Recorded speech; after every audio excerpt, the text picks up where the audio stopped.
Welcome to the final Manacled reading, reaction, vlogging. If you didn't watch the other parts, you should watch those. If you haven't read Manacled and you don't want to be spoiled, don't watch. I know I sound so low energy right now. It's because last night was really rough. I actually, I thought I was kind of done crying, and then and now I kind of feel like I'm gonna start again. I've been putting off starting the final part of this because I just genuinely don't. It can't get worse, right? It really can't. That was it, right? That I'm not gonna, this is the uphill part. This is where the happy ending comes in. This is where things get fixed. That was it, right? I'm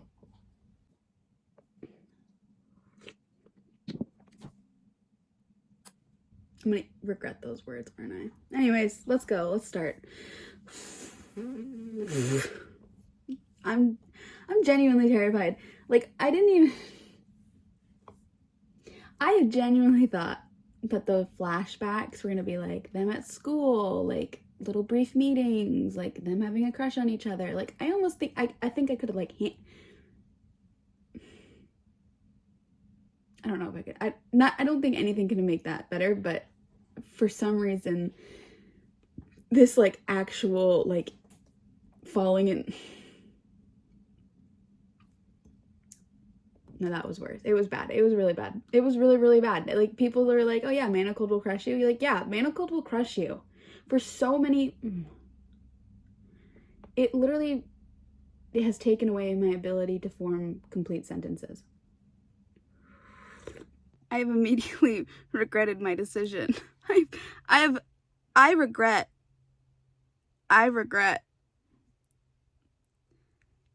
She got her memories back, and then for the first second she's like, he's alive, and she was so happy that she saved him.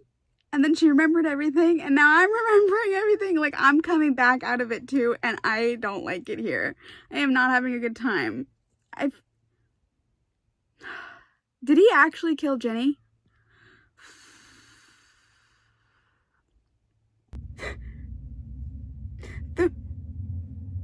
The fucking ring was on her the whole time.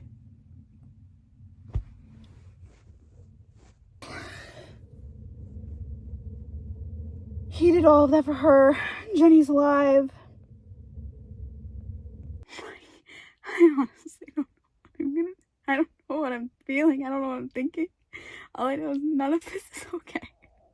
And Draco has gone through a tremendous ocean's worth of trauma that I'm 99% sure he feels as though he cannot, will not, and does not want to come out of, because if he does, he has to reconcile with the fact of the things that he has done to the one person he loved and sacrificed everything for. And how do you forgive yourself for that? Never mind Hermione forgiving him, because that's a whole other thing, but how can he had known she was somewhere, and he let himself disappear in the process. I'm sick to my stomach. I'm empty inside. I feel like just lying down in anguish and just letting the moss grow over me and to become one with the forest at this point. That's what I feel. To become one with the forest. I said I wasn't going to cry anymore. So tell me why him just... This is the first time he's called her by her real name since... Believe me, I would run with you if I could. I always would have. And then he goes, in a few years, you may get that world you wanted. That I can try to.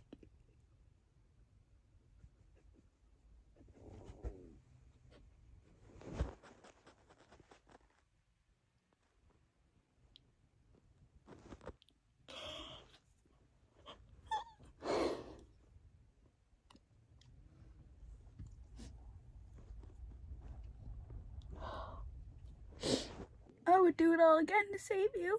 Go through it all again. You didn't save me.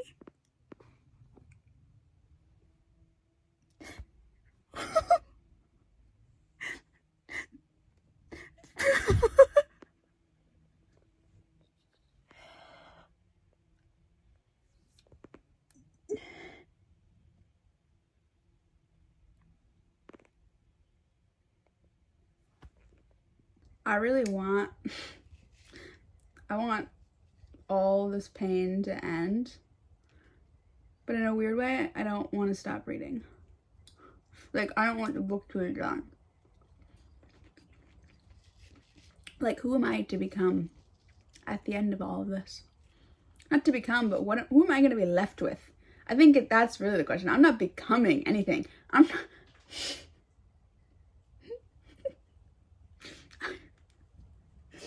I didn't think that. I need to be more worried about what will I be left with.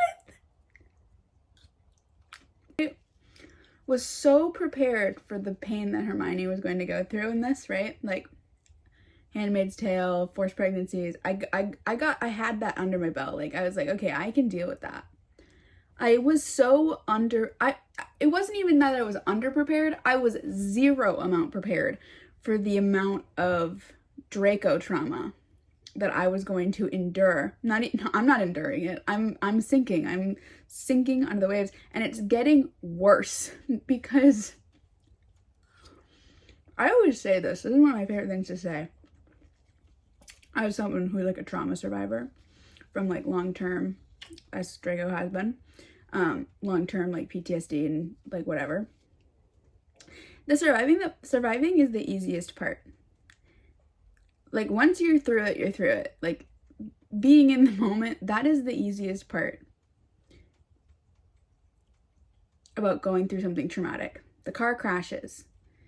The impact happened. That was the easiest part of what you were going to go through. It's the living with it afterwards. It's the healing. It's the dealing. It's everything afterwards that is infinitely worse. And Draco, he knows this. I think he really knows this. He's like, what do you mean getting all philosophical? I should send these. I am not sending these videos to my therapist. First of all, because I know that Harry Potter has a special place in her heart. Second of all, because I'm not going to send them to her. But I will say this. What was I going to say? Oh yeah, I was getting like, I'm starting to introspect now. Not a good sign. You have to choose to survive things. You do. You have to choose to forgive yourself. Something I've recently learned. And you can choose not to. That's the thing. People don't talk about that. You can choose not to heal. You can choose to not do the work. But it is a brave and courageous thing to do it. And sometimes there are some things that you can heal from certain things. You can grow from certain things. And there are some things that maybe are just too tender. That the wound is still open years later. And to heal it would be more arduous than just dealing with it open. That's true. I think that's 100% true. Oh man, what am I trying to say? For Draco, right now in this moment, how he's kind of given up. Not given up, but he's just like, his sole purpose is being driven by getting Hermione and their baby away and safe. And he plans on dying afterwards. That is the plan. Not because it's the only plan. I think that's true what he says, because like Hermione's seen all of his research that he's been doing on the dark mark. But I also think that I think he wants peace. And you know, it's so hard because there will not be easy peace right away when you're done with the battle. And he knows this. He's seeing it right now with Hermione. That she wants him near him, but she also cannot she's still trying to reconcile, and it's just painful. That's what I'm trying to say. It's never-ending fucking pain. I'm thinking about the girl who started this video, and she was like, I'm gonna be reading Manacled. Stupid person. It's gonna be fun. I can deal with Hermione's trauma, but bitch, you cannot deal with Draco's. You prepared for Hermione's. You've been preparing for Hermione's for years. I've been planning on reading Manacled for years. I've been saving it. Not a single time did I think, you know? And none of you warned me. What do you mean? Narcissa's portrait saw everything that happened to her, and then Narcissa would touch it. What? They just said that they loved each other for the first time. And I am so empty. I am so empty.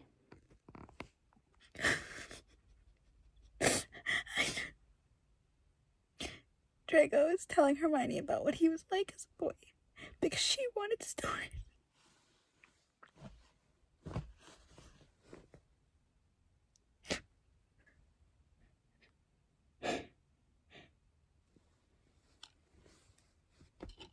Can't throw my Kindle, but I can throw my glasses.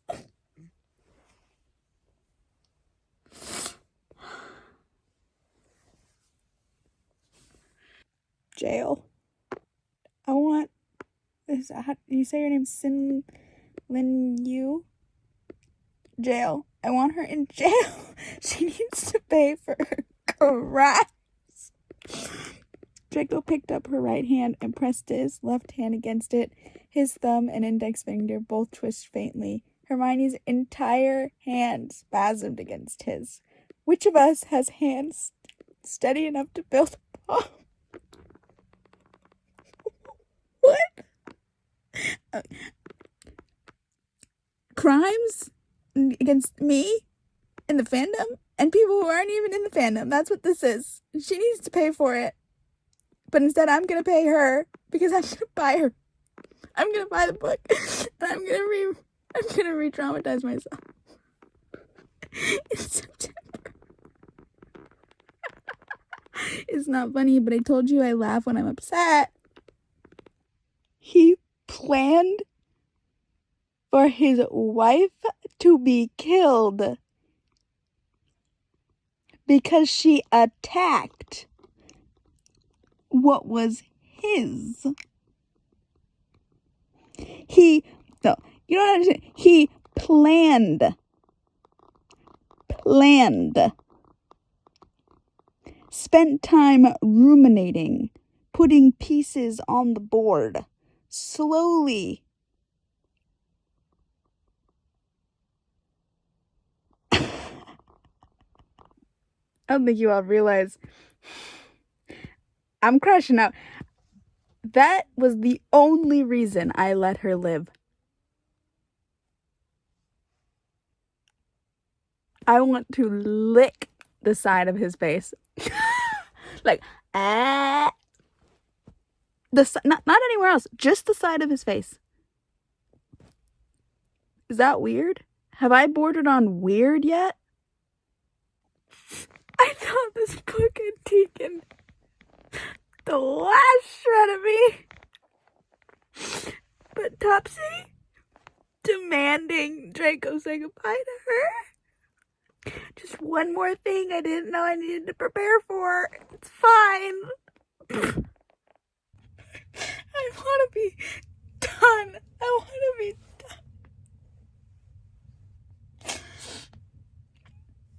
done. I've only read 2 Harry Potter fanfictions. I think I'm only ever going to read 2. But I will always, my heart always for the Malfoy family and the love that they all have for each other. Even if it's a little twisted and a little weird. But Lucius telling Draco he was pregnant. his arm's off. At this point, what does it even matter, right? Draco said it himself. Who needs an arm when you already have a mountain of trauma?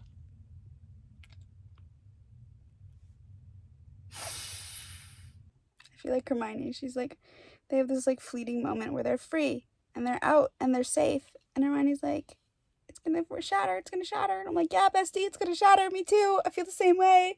I don't trust this author. Where the damn?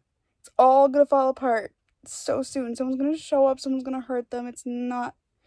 We're not at the end. We are not at the end. I still have 8% left. I still have 2 hours, it's probably an hour and 30 minutes left into this book, apparently. I'm scared. I'm sorry. What? All that time in the manor, I felt like my heart had been torn out of my chest. You were right there, and I didn't know I was looking for you.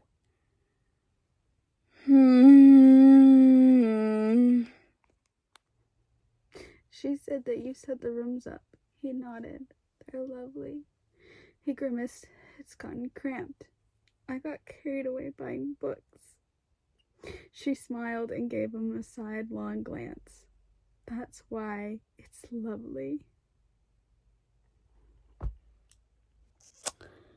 He talked to Aurora. Aurora? He talked to Aurora more than he talked to anyone, even Hermione. Okay, I'm gonna finish in one more reading session. I would have finished last night, but I got a massive headache and I was like cramping really bad. And I probably would have read and finished last night, but I just did not feel like recording. And I have already gone this far in the recording process that it wouldn't feel right to me. And I didn't, you gotta see everything through. And I'm so ready to be done. There can't be, I made toast. There can't be any more, Like, this has to, I'm ready to be done. And we'll talk about it when I'm done.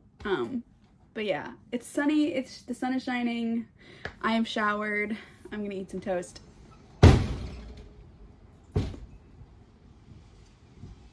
Apparently it's windy. I was gonna try to read outside, but now I don't know. Now it might be too cold for me. Not the puppy named Padfoot.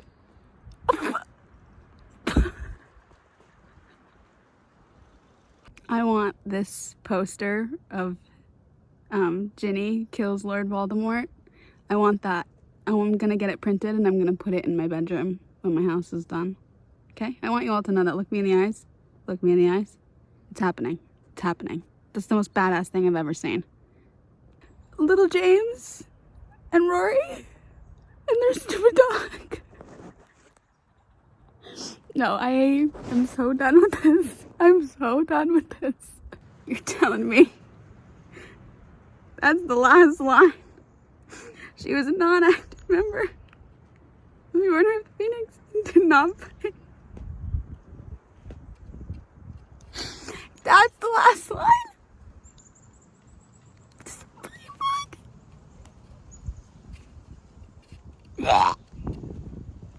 After everything, finishing in the sun like this.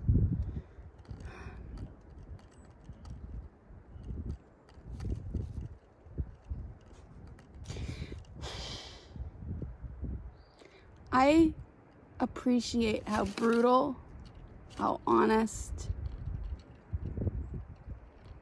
Like, it's a happy ending, but it's like a happy ending, And it feels right. It feels so right. It was devastating. And it was meant to be devastating. And it was done perfectly. I think this was done perfectly. And I'm never going to be okay again, Never going to be okay again.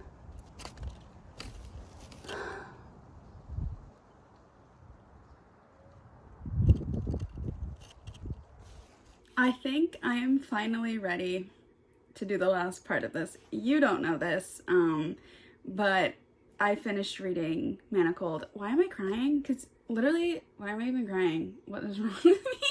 I read it the beginning of this month, and I have not recorded my final thoughts because, in a way, like, me continuing to upload it and like edit it and all this stuff has been like me prolonging like the experience in a way, and I just like really don't want it to be over. But, and we're gonna talk about it, I think it's time for it to be over because I need to put enough space between Manacled and Alchemized. And I have some things that I want to talk about because I've reached out, a few people have reached out to me, and like we've discussed Manacled and some of the background stuff that I didn't necessarily know that they want to tell me. And since finishing, I put together my little book journal of it, just my thoughts and my feelings, and I just got things to say.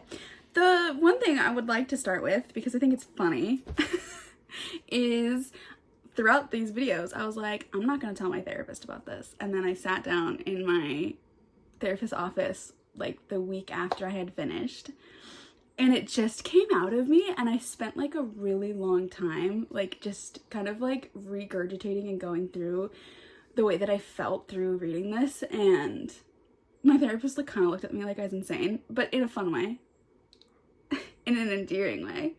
But she's just like, Lil, it kind of sounds like you actually did get like traumatized by this book. And I was like, I know we joke about like that kind of stuff, like these books like really hurt us, but she like actually explained how like there is like a certain like thing with media, and like it really can like, it can like re-traumatize you to things that you've already gone through. But she did say that it can actually allow you to process it in a healthy way, and like seeing characters overcome it can almost be like rewiring it in your own brain, and so it can be really healthy when done properly. And I was like, she's like, but it's over and like la la la la la, and I was like, actually funny story, this book is being republished in September. And she has her little notebook, and she went, is it? And you're gonna read it? And I was like, yeah, I already pre-ordered it. And she was like, okay, well, as long as you're being safe. And I was like, yeah, I'm gonna have one of my friends that I know is going to read it, and like we're gonna try and buddy read it together, so I'm like, at least I won't be alone. And she's like, you know, Lil, that actually doesn't make it as good as you think. And I was like, but at least I'm not alone. And she's like, ee. So anyways, I actually did talk about in there, like, this book was so deep in me that I literally had to spend money with a professional psychologist to process.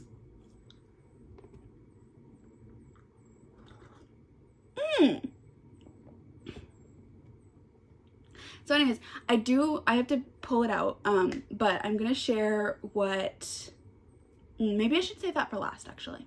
I'm not gonna do that. Just kidding. So here are my thoughts.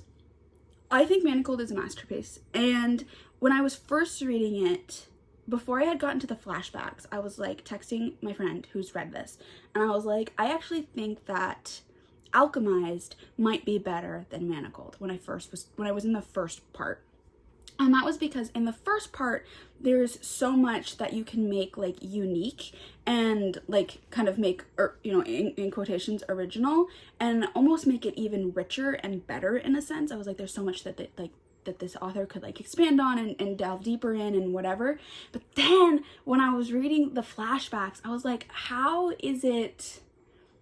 Because here's the thing, this is something that I love to talk about. The reason why fan fiction hits as hard as it does and why it's as easy to read is because the original media work has already done all of the emotional legwork for the author to the reader. So the only reason you're outside of like certain fan fictions like Manacled, you're only reading a fan fiction because you already have an emotional connection to the original work, the characters. You already know the arcs, you already know what they look like. So a lot of the heavy world building that goes on in traditionally published books like, it has to be done on page. So that's why it can almost be harder to, that's why it's easier to read fan fiction, because you don't have to go slog through all the world building. You don't have to build bonds with people. You don't have to build like romantic pairings, because it's already been done. And when I was reading Manacled in the flashbacks, I was like, ooh, you know what? This might be hard. If somebody reads Alchemized without reading Manacled, or at least realizing that it's a Harry Potter fan fiction that's been tradized, that's what I'm gonna start calling it now, because it is a theme. I almost wonder if it's not gonna hit, like, I don't know if it's gonna hit as hard, and I don't know if I'm saying that it's not gonna hit as hard because my dog just got up. I have the door open because it's nice outside and they can be outside. I know it looks kind of weird, but it's just easier for me. I don't know if I'm saying this because I'm like, is Manacled gonna hit, or is Alchemized gonna hit as hard because I already know? Like, is it gonna be worse when I read Alchemized because I already know, or is it gonna be less because I already know? Like, sometimes you don't always know that when you do like a reread of something. Is it gonna hurt worse or is it gonna hurt less? I don't know. And I was kind of thinking, like, if you don't know these characters, is it still gonna hurt? Or has there been enough retweaking that the author has rebuilt some of these, or has put in new glue for the emotional impact? Because that's what Manacled is. It's not emotional impact, it's emotional steamrolling. But part of that comes from, you already love these characters. You already, like, when I was reading, like, I didn't even say it in the video because I didn't think I could. But one of the things that actually made me like start dry heaving was when Molly like screams out for Arthur. And like that part, like when they kill him and like we're torturing him, and she was like his caregiver, his wife, even just thinking about it makes me like sick. That hit me. And then it was like Remus and the last of the Marauders, but like that was really impactful. But how, like, that line is not gonna hit because we're not gonna get a Marauder storyline in Alchemized.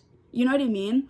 So like the little things that really hit in Manacled were because of that previous emotional attachment to the Harry Potter world. Does that make sense? I don't even know where I started with this. Oh, my thoughts. I'm really excited for for Alchemized. I think it's going to be a phenomenal book regardless. I think it has something really poignant to say, especially in like current times. And especially like the reason why that last line, and I'm going to talk about it in a second, the reason why that last line is so impactful is because how many times do like unsung heroes go unsung? And like how heartbreaking that is at the end of the day. Okay, so if you don't want to hear about what the author has to say about the book, which I can kind of completely understand. I don't know if anybody else has read this. This is something about what she has to say on two things on the story. So if you don't want to listen to it, that's totally fine. I'll try and put like a thing, like I'll put a warning. You can just like scroll until the warning is gone if you'd like. But somebody asked on Tumblr, this is the ask. Don't know if you ever thought this far ahead in the Manacled verse, but who dies first, Hermione or Draco? And does Aurora ever set the record straight about her parents' involvement in the war when they're gone? And then she says, Hermione dies first. Her use of the dark arts caught up with her in the end. I don't think she died young per se, the average life expectancy for a muggle, but young by wizarding standards. I don't think Draco lingered long after that.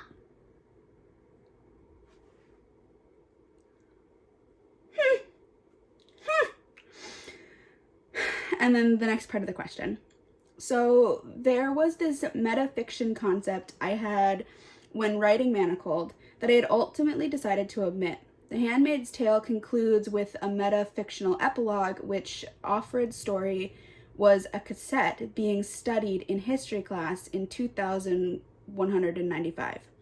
Originally, when writing Manacled, I had intended to include a fourth epilogue, which was formatted as an editor's note with the implications that Manacled was written by Aurora in order to set the record straight about who her parents were and their part of the war. That intention formed the way I wrote and depicted different parts of the story and the language choices I made when writing the sex scenes, etc. Which I actually picked up on a tiny bit that could be sort of what was happening there. But I wasn't like 100% sure. I almost wish it wasn't written like that because I would have preferred like the full depth. It just a little bit the full, if you can see my laptop, sorry, it's right here. I'll move it. In the end, I decided to leave it out because I felt like adding further twists or reveals would undercut the impact of Manacled's closing line, which I agree with.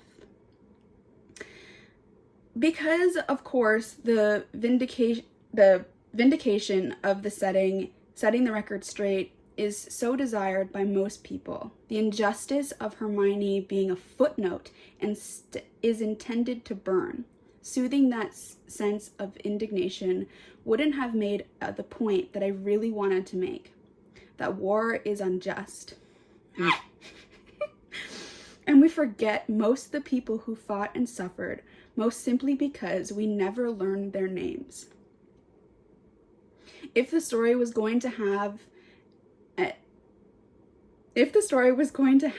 point to it, that's the one I wanted people to walk away with, because I felt that perspective is one that counts for something. That even more so than the story itself. I didn't want to reduce the impact of it by trying to add anything else. But even without it being explicitly revealed, a surprising number of people have actually picked up on the implication that Manacled is a story that Aurora wrote for her mother, and that was my intention/hope. So I really wanted to share that just in case somebody didn't have like a friend who is in depth in the Manacled world and nobody ever shared that, because I think a little bit of it is important. Maybe not the whole thing about the Draco and Hermione part, because I just don't need to know that. I don't ever need to know that. And yeah, so I just want to share that really quickly because I think it was important, especially for like when you think back on the story. And I will say I did end up reading, like going to her AO3 page and just reading the little one-shots that she has.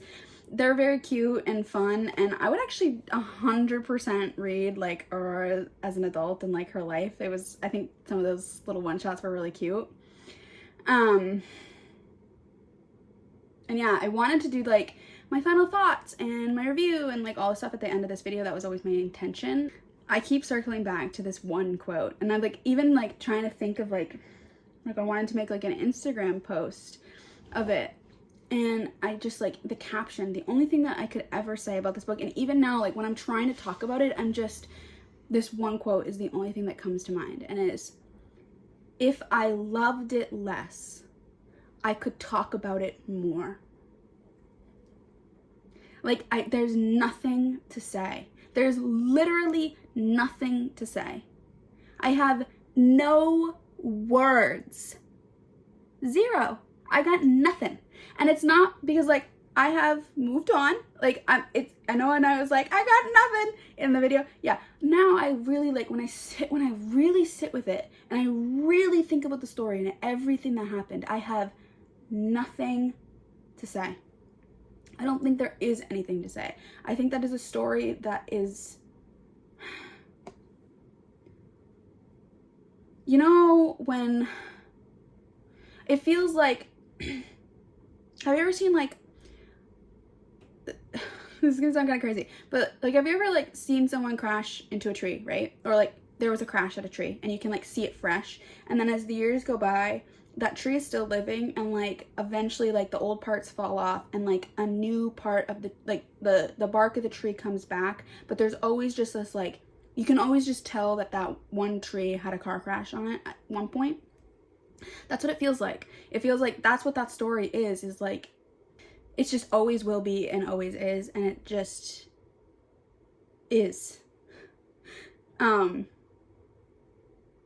And I'm really hoping that a few months will numb the pain and I'll be ready to jump back in when it comes out in September. I have pre-ordered it twice, which I haven't really collected like multiple editions of a book in a really long time. But I grabbed the Waterstones edition and I have the Barnes & Noble's edition. And yeah, and I'm probably gonna grab as many other ones as I can because I just feel like I really want a physical. I would love, I think like eventually I'd like to like bind Manacled. That way I can just have, I want the, like, I really do want the original Manacled. And so maybe I'll learn to bind because I want it. Because buying and selling fan fiction is wrong. And I have to say that. But yeah, if I loved it less, I could talk about it more. If I felt, I don't even think love is the right word. I think if I felt less, I could discuss it more. But I felt so much. And it was all in the little things too. Like that's the crazy part, is the little details that really like impacted me the most. Like even in part 3,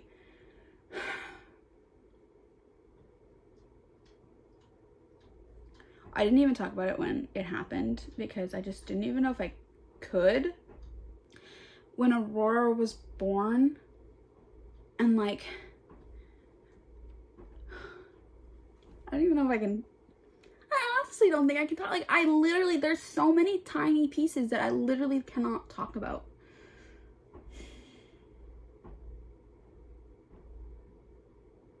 But I will say that like, it was a ride of the lifetime, you know? And it was an experience I'll treasure, I guess. And I'm really happy I got to film it because I can relive it whenever I want. Thank you for being on the journey with me. If you watched all 3 parts and watched my insane mental breakdown on the last part, thank you for that. I appreciate you for being with me in that trying time. And I hope you found some entertainment in it because I can't believe how it's like still, I could still cry when I think about it. Like that's the craziest part.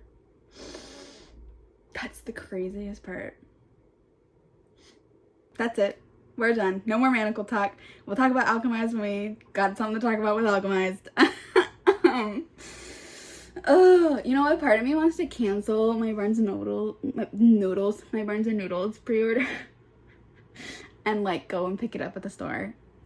Because I was thinking about it. Because I've been dealing, like, I live in the middle of nowhere. And so whenever I order from Barnes & Noble's, like, especially a pre-order, it doesn't arrive until like a week and a half, 2 weeks after the book has come out. And I don't know if I can wait that long. I have been like contemplating. I don't think they're gonna do ARCs for it, but part of me really wants to like send some unhinged emails being like, hey, give it to me. Please. Let me write on it. Let me review it. But I don't think they're gonna do ARCs for it. I can't imagine they will. It doesn't need, like, ARCs are usually to like garner pub for a book, and this book needs no pub. I mean, they could have just dropped, they could have gone like folklore with it, not even reputation, like folklore or Evermore with it, you know, when Taylor Swift just like, oh yeah, by the way, tomorrow a whole album's gonna drop, bye. Like they could do that with Alchemized and it would be a #1 bestseller easily. I have no doubt in my mind that this book is going to be humongous, and it deserves it. And yeah, so I don't think they're really gonna do ARCs for it. Bummer. But I wonder if I should cancel my tell me if I should cancel my Barnes and Noodles. Why can't I say Noble? Why can't I say Noble today? What is going on? And like do the balagi going to get it. I don't know, I'll think about it. I don't think there's anything special. I don't think I grabbed one of the signed. If I grabbed a signed one, then I won't do it. But if I didn't get a signed one, then maybe I will. You know? The Waterstones one is like really the only one that really matters to me, because those, like, I don't love a sprayed edge. Like people know this about me. I do like intricate sprayed edges. I don't like BS, like plain, shoddy, one color sprayed edge, because they actually annoy me. But though that Waterstone's sprayed edge, woo, it's pretty. It's pretty. It's gonna be worth, it'll be worth it. But yeah, so let me know if I should do that. And let me know, like, did it, like, the way that I feel, like, if I felt less, then I could talk about it more. Do you guys feel that way? Because, like, I feel like a failure as a book person, that I cannot speak on it. I can't tell you how I felt about it. I can't tell you my favorite parts. I can't tell you, like, anything, because the words fail me. So there you go.